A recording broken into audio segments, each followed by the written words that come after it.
આત્મસન્માન એ દરેક વ્યક્તિના જીવનમાં ખૂબ આગવું સ્થાન ધરાવે છે. પૈસેથી કે કદથી નાનો હોય કે મોટો, દરેક વ્યક્તિને પોતાનું આત્મસન્માન વહાલું હોય છે. વ્યક્તિ પોતાના શરીર પર લાગેલા ઘાને ઘણી વખત ભૂલી જતો હોય છે, પરંતુ પોતાના આત્મસન્માન પર લાગેલા ઘાને નથી ભૂલી શકતો અને તેના લીધે તે અંદરને અંદર ઘવાયા કરતો હોય છે. અને વ્યક્તિના આત્મસન્માન પર ચોટ પહોંચાડનાર વ્યક્તિને અંદરથી જ નાપસંદ કરવા લાગે છે અને પોતાના સન્માન માટે ગુસ્સામાં કે આવેશમાં આવીને ના કરવાનું કરી બેસે છે. આજના કેસમાં પણ કંઈ એવું જ જોવા મળે છે કે જેમાં પોતાના આત્મસન્માન માટે વ્યક્તિ બીજા વ્યક્તિની હત્યા કરી નાખે છે અને બચવા માટે પૂરા પ્રયત્નો કરે છે. પરંતુ ગુનેગાર ગમે એટલો ચાલાક કેમ ના હોય, તેનો ગુનો એક દિવસ પકડાઈ જ જતો હોય છે. આજના કેસમાં પણ ગુનેગાર લગભગ પોતાના પ્લાનમાં સફળ થઈ જાય છે, પરંતુ પોલીસને મળેલ એ 2 સેકન્ડની સીસીટીવી રેકોર્ડિંગ આખો કેસ સોલ્વ કરી હત્યારાની ધરપકડ કરાવે છે. આખરે શું હતી આખી ઘટના અને શા માટે કરવામાં આવી હતી એ હત્યા, ચાલો જાણીએ આજના વિડીયોમાં. નમસ્કાર મિત્રો, મારું નામ છે ધર્મેશ રાઠોડ અને સ્વાગત છે તમારું મારી યુટ્યુબ ચેનલમાં, કે જેમાં હું દેશ અને વિદેશમાં બનતી ક્રાઇમની વાતોને સરળ અને ગુજરાતી ભાષામાં તમારી સમક્ષ લઈને આવ્યો છું. જો તમને આવી વાતો સાંભળવાનો રસ હોય તો તમે મારી યુટ્યુબ ચેનલને સબસ્ક્રાઇબ કરી શકો છો. તારીખ 12 મે 2019ના દિવસે સવારના સમયે કર્ણાટકના બેંગલુરુ શહેરની નેશનલ હાઈવે નંબર 66ના એરિયામાં આવેલા પોલીસ સ્ટેશન પર એક અનનોન વ્યક્તિનો કોલ આવે છે. તે વ્યક્તિ પોતાને ફળના વેપારી તરીકે ઓળખાવે છે. તે કોલ પર પોલીસને જણાવે છે કે સવારમાં તેની દુકાનની નજીક એક પ્લાસ્ટિકની બેગ મળી આવી હતી. જે બેગને ખોલતા તેમાંથી એક હેલ્મેટ અને તેની અંદર કપાયેલું મનુષ્યનું માથું મળી આવ્યું હતું. ઘટનાની જાણ થતાં જ પોલીસ ઘટના સ્થળ પર દોડી આવે છે, જ્યાં જઈને તે હેલ્મેટ અને કપાયેલા મનુષ્યના માથાને કબજામાં લે છે. ઉપરાંત આજુબાજુના એરિયાની તપાસ કરે છે, પરંતુ તેઓના હાથમાં કશું આવતું નથી. આથી પોલીસ તે કપાયેલા માથાને તપાસ માટે હોસ્પિટલ મોકલી આપે છે. ઉપરની ઘટનાના થોડા સમય પછી પાછો તે જ પોલીસ સ્ટેશન પર અનનોન વ્યક્તિનો કોલ આવે છે અને તે કોલ કરનાર વ્યક્તિ જણાવે છે કે તેને પોલીસ સ્ટેશનની નજીકના એરિયામાં આવેલા કબ્રસ્તાનમાંથી હાથ, પગ અને માથા વગરનું મનુષ્યનું ધડ મળી આવ્યું છે. પોલીસ ઘટના સ્થળ પર જાય છે અને ત્યાં જઈને તે હાથ, પગ અને માથા વગરના મનુષ્યના ધડને કબજામાં લે છે.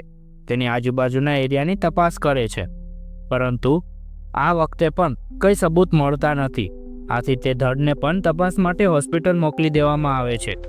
આ દરમિયાન ત્રીજી વખત પોલીસ સ્ટેશનના ફોન પર કોલ આવે છે અને ઉપરની ઘટનાની જેમ જ સામે અનનોન વ્યક્તિ જણાવે છે કે તેને પણ કબ્રસ્તાનથી થોડે દૂર એક પ્લાસ્ટિકની બેગમાં મનુષ્યના હાથ અને પગ મળી આવ્યા છે. જ્યારે ઘટના સ્થળ પરથી તે હાથ, પગને તપાસ માટે મોકલવામાં આવે છે અને બાકી મળેલા મનુષ્યના શરીરને તેની સાથે મેચ કરવામાં આવે છે, ત્યારે તે એક જ વ્યક્તિને હોવાનું બહાર આવે છે. તે એક મહિલાનું કપાયેલું શરીર હતું. પોલીસ પાસે એક મૃત મહિલાનું કપાયેલું શરીર હતું, પરંતુ તેની ઓળખ હજી સુધી થઈ ન હતી. આથી બેંગલુરુ પોલીસ નજીકના પોલીસ સ્ટેશન પર કોઈ વ્યક્તિના ગુમ થવાની ફરિયાદ લખાઈ છે કે નહીં તે વિશે પૂછતાછ કરાવે છે, પરંતુ તેમાં પણ પોલીસને નિરાશા મળે છે. આમ આખો દિવસ વીતી જાય છે અને પોલીસને તે મહિલાની ઓળખ મળતી નથી. બીજા દિવસે એટલે કે 13 મેના દિવસે પોલીસ સ્ટેશન પર એક વ્યક્તિ આવે છે અને પોતાની બહેનની ગુમ થવાની ફરિયાદ લખવા માટે પોલીસને કહે છે. તેના જણાવ્યા પ્રમાણે તેની બહેનનું નામ શ્રીમતી શેટ્ટી હતું. તેની ઉંમર 29 વર્ષની હતી. ફરિયાદ લખ્યા બાદ પોલીસ તે વ્યક્તિને ગઈકાલે મળેલ એક મહિલાની લાશને બતાવવા માટે લઈ જાય છે. તે મહિલાને જોતા જ તે વ્યક્તિ તેની ઓળખ કરી દે છે અને તેને પોતાની બહેન હોવાનું જણાવે છે. પોલીસને આખરે તે મહિલાની ઓળખ થઈ જાય છે. જ્યારે તેના વિશે વધારે પૂછતાછ કરવામાં આવે છે ત્યારે તે વ્યક્તિ જણાવે છે કે શ્રીમતી શેટ્ટીની પોતાની એક ઇલેક્ટ્રિકની દુકાન છે. તે સવારે 9 વાગે પોતાની દુકાન ખોલતી અને આખો દિવસ મહેનત કર્યા બાદ રાત્રે 9 વાગે પોતાના ઘરે પાછી આવતી રહેતી. શેટ્ટીના લગ્ન થઈ ગયા હતા, પરંતુ પતિ સાથે તેને બનતું ન હોવાથી તેઓ અલગ રહેતા હતા. પોતાના પતિથી અલગ થયા બાદ શેટ્ટીના જીવનમાં એક બીજા પુરુષની એન્ટ્રી થાય છે, જેનું નામ સુદીપ હતું. કોઈ દિવસ સુદીપ શેટ્ટીના ઘરે આવતો હતો. તે બંનેના સંબંધો વિશે શેટ્ટીના પરિવારજનોને જાણકારી હતી.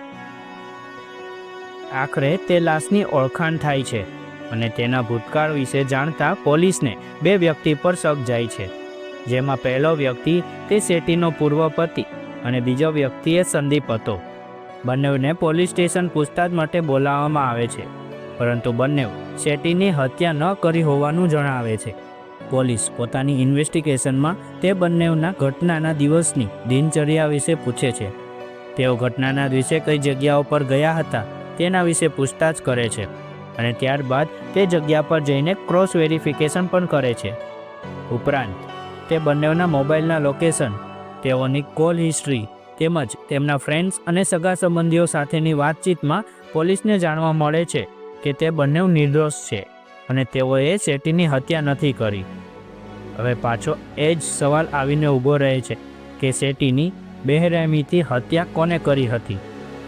પોલીસ પોતાની તરફથી પ્રયત્નો કરે છે, પરંતુ તેઓના હાથમાં કોઈ સબૂત આવતું નથી. આથી પોલીસ શેટ્ટીના જીવન વિશે થોડી વધારે માહિતી મેળવવાનું નક્કી કરે છે, જે માટે તેઓ શેટ્ટીની દુકાન પર જાય છે અને ત્યાં રાખેલા બિલ્સ તેમજ કાગળો ચેક કરે છે, તેમજ આજુબાજુના લોકો જોડે પૂછતાછ કરે છે. આ પૂછતાછમાં પોલીસને ખબર પડે છે કે શેટ્ટીનો વ્યક્તિગત ખર્ચો ખૂબ જ ઓછો હતો અને તેનો ઇલેક્ટ્રિકનો ધંધો ખૂબ જ સારો ચાલતો હતો. આથી શેટ્ટી ઘણા લોકોને વ્યાજ પર પૈસા આપતી હતી અને તેની વિગત એક ડાયરીમાં લખી હતી. પોલીસને તે ડાયરીમાં ઘણા લોકોના નામ અને બીજી વિગતો મળે છે. તે દરેક વ્યક્તિ સાથે પૂછતાછ કરવામાં આવે છે, પરંતુ તેમાં પણ પોલીસને હાથ કશું લાગતું નથી. આમ આ કેસમાં 1000 જેટલા સીસીટીવી જોવા છતાં કશું મળતું નથી. શેટ્ટીના પૂર્વ પતિથી અલગ થયા બાદ તે બંને વચ્ચે કોઈ વાતચીત ન હતી. તેના મિત્ર સંદીપ સાથે મિત્રતા તૂટ્યા બાદ તેઓ વચ્ચે કોઈ કોન્ટેક્ટ ન હતો. આમ બધેથી નિરાશા મળતા આ કેસના ઇન્વેસ્ટિગેશન અધિકારી આખા કેસને ફરીથી એટલે કે શરૂઆતથી તપાસ કરવાનું નક્કી કરે છે. તેઓ ઘટનાના દિવસે એટલે કે 12 મેના દિવસે શેટ્ટીની દિનચર્યા વિશે તપાસ કરવાનું ચાલુ કરે છે, જેમાં શેટ્ટી પોતાના રેગ્યુલર ટાઈમ પર સ્કૂટી લઈને પોતાની શોપ પર જવા માટે નીકળે છે, જે તેના ઘરની નજીક લાગેલા એક સીસીટીવી કેમેરામાં દેખાય છે. પરંતુ ત્યારબાદ 1000 જેટલા સીસીટીવી કેમેરા ચેક કરવામાં આવે છે, જેમાં ફક્ત એક સીસીટીવી કેમેરામાં તેની 2 સેકન્ડની ક્લિપ મળે છે, જેના સિવાય કોઈ ખાસ માહિતી મળતી નથી. આ 2 સેકન્ડની ક્લિપમાં શેટ્ટી પોતાની સ્કૂટી પર સવાર હોય છે. તે થોડો સમય ઊભી રહે છે અને સામેથી એક બાઇક પર કોઈ વ્યક્તિ આવે છે, જે બંને વચ્ચે કંઈ વાત થાય છે અને બંને ત્યાંથી ચાલ્યા જાય છે. આ આખી ઘટના 2 સેકન્ડમાં થાય છે. બધેથી થાકેલી પોલીસ હવે આ ઘટનાને ધ્યાનમાં રાખી આગળની તપાસ ચાલુ કરે છે, જેમાં સૌથી પહેલાં તે બાઇક ચાલક વિશે માહિતી મેળવવામાં આવે છે. તે સીસીટીવીમાં તે બાઇક ચાલકનો ચહેરો દેખાતો ન હતો, પરંતુ તેના બાઇક પર લાગેલી નંબર પ્લેટ પરથી તે વ્યક્તિ વિશે માહિતી મેળવવામાં આવે છે.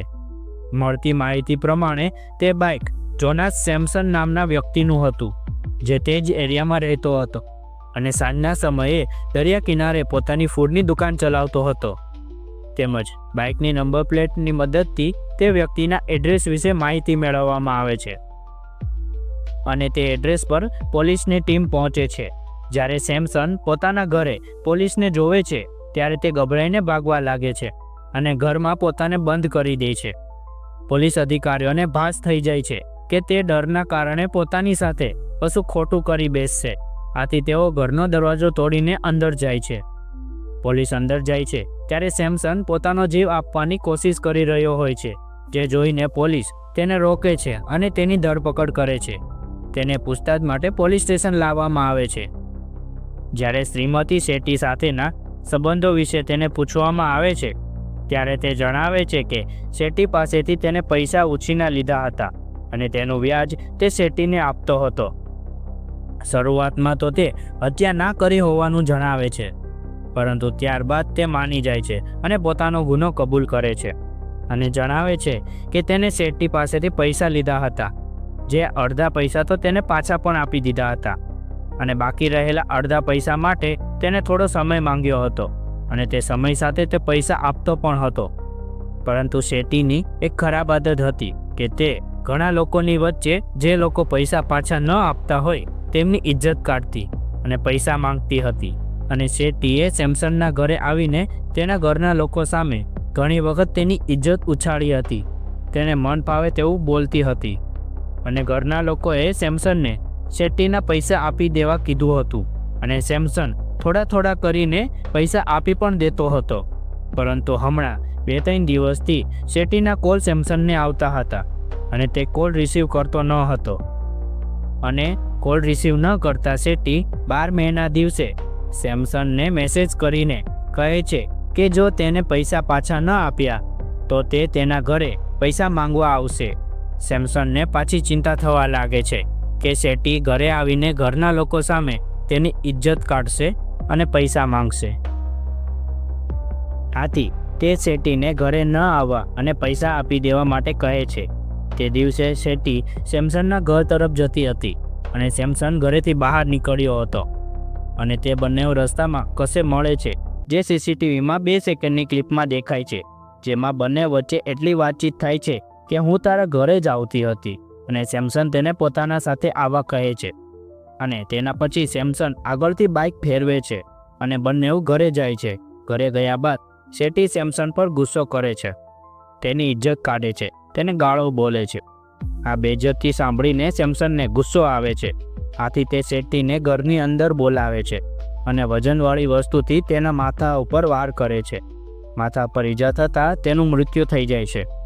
બંને સેમસન અને તેની પત્ની શેટ્ટીના શરીરને બાથરૂમમાં લઈ જાય છે, જ્યાં તેઓ શેટ્ટીના શરીરના 3 ટુકડાઓ કરે છે અને સેમસન પોતાની બાઇક પર તે ટુકડાઓને 3 અલગ જગ્યાઓ પર ફેંકી આવે છે. સેમસનની પત્ની ઘરની સાફ સફાઈ કરે છે અને ત્યારબાદ પોતાના પિયર ચાલી જાય છે. તેઓને લાગે છે કે પોલીસને ખબર નહીં પડે અને તે લાશની ઓળખાણ નહીં થાય. પરંતુ તે 2 સેકન્ડના વિડીયો ક્લિપના લીધે આ એક હત્યાનો કેસ સોલ્વ થઈ જાય છે અને આખરે સેમસન અને તેની પત્નીની ધરપકડ કરવામાં આવે છે. આ કેસ અદાલતમાં ચાલે છે, જેમાં 30 સપ્ટેમ્બર 2024ના દિવસે સેમસન અને તેની પત્નીને ઉમ્રકેદની સજા કરવામાં આવે છે. તો મિત્રો, આ હતો આજનો કેસ. તમને કેસ કેવો લાગ્યો એ જરૂરથી જણાવજો. અને જો તમને આવા જ વિડીયો જોવાનો રસ હોય તો તમે અમારી ચેનલને સબસ્ક્રાઈબ કરી શકો છો. અમારો વિડીયો બનાવવાનો હેતુ કોઈની લાગણીઓને ઠેસ પહોંચાડવાનો નહીં, પરંતુ ફક્ત માહિતી આપવાનો છે. આભાર.